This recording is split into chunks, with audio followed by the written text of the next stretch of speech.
service.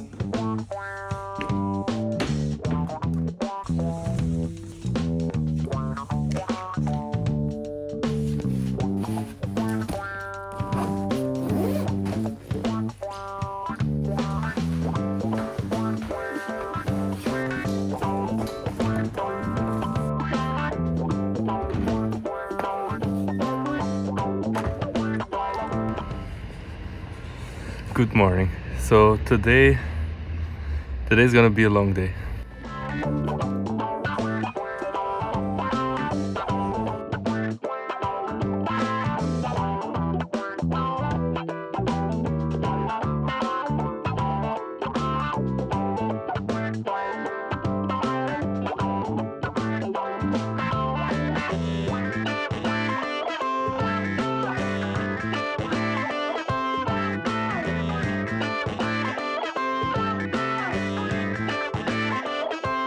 So plan for the day is number one, go to work, and then after work there is a colleague whose birthday is today and he asked me to take some pictures of him, and that's why I took all my equipment with me. By the way, how does this look? I'm filming in the front camera right now and it's in cinematic mode.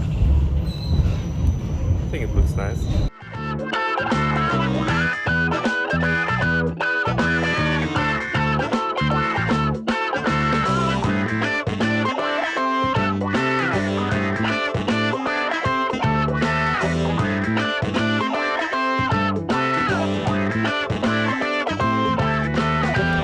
Just out here testing out the cinematic mode on the people in the Christmas market.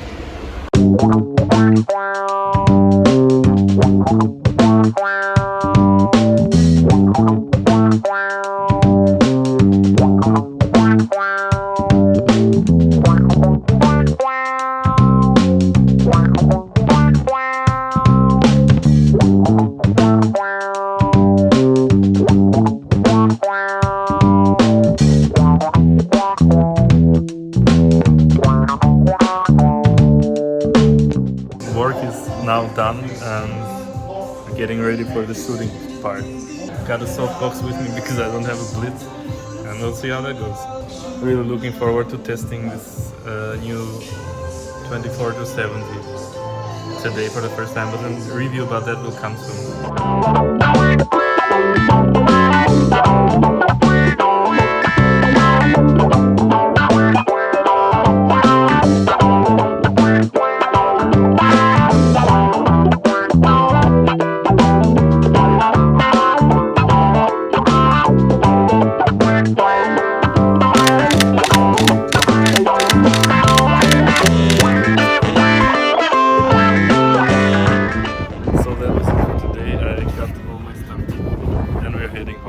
I'll see you in the studio.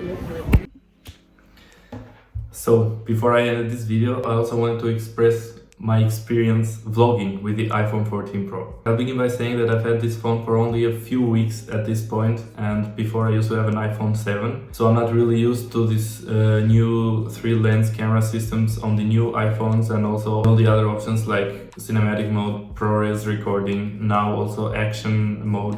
And even though I'm generally satisfied with the results, I still know that this is also a camera, and like any other camera, it still takes some getting used to before you can get the best out of it. But some of the things that I really enjoyed filming on the iPhone is, for example, the first thing is the practicality. It is a really small thing, it's your phone, and you're also filming with it and recording a vlog, and it's a lot harder to film on this big setup than the iPhone when you're in public, especially, without being noticed. So that's a huge plus right there for vlogging. The second thing that I really like about this phone is its camera's focal length, because it has a 30mm ultra wide lens, which is really great for getting those opening shots, and then it has a 24mm lens, which is the main camera, and it has also the best resolution, and you can film what's happening around with that as well. You also get a telephoto with a 77mm focal length, which is also great if you're vlogging in a city, for example, and you want to get a bit closer to the people or to the subject or to the thing that is happening that you want to capture in your vlog. So for that, I think it's great. By the way, right now I'm filming on the front camera because that was the best option to know how to frame myself correctly. It is a 32mm lens and I'm filming on cinematic mode because you can do that also in the front camera at 24 frames per second and at f4.5. Now that being said, despite having ProRes, still can't beat physics. A small sensor is not as good in low light conditions as a bigger sensor like those that are in mirrorless cameras. And that's why it's still not going to perform as well under low light conditions, as you perhaps also saw in the vlog when it was time for me to shoot, because there the lighting wasn't that great. I also noticed that the audio was really not so good at times and it was picking up some strange noises that you can't stand actually. But yeah, I don't know how it sounds now that it's in a closed environment. Maybe you would need to pair it with a wireless microphone. Another moment where the audio wasn't as great was when I was vlogging inside of the tram, that it was picking up a lot of the noises around me and not my voice. If I was holding it closer in front of me, then it would have captured the audio better.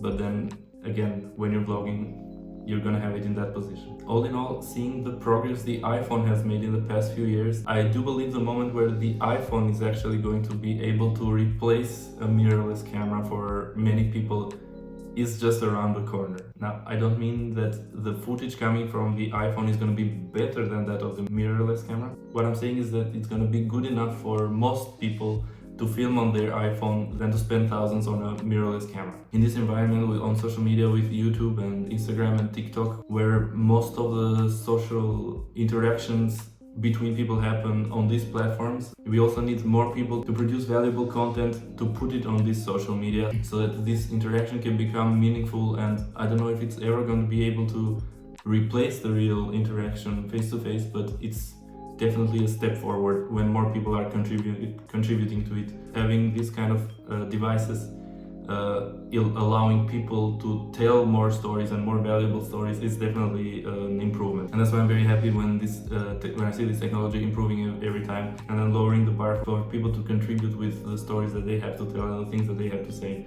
to this new online reality. Personally, I will continue to shoot on my mirrorless camera most of the time, but I'm pretty sure there's going to be moments where I'll go with the iPhone to shoot something that is happening very fast in the moment, because it's easier and faster to just take it out of the pocket and start shooting than it is to take the camera out of the bag and then dial in the settings.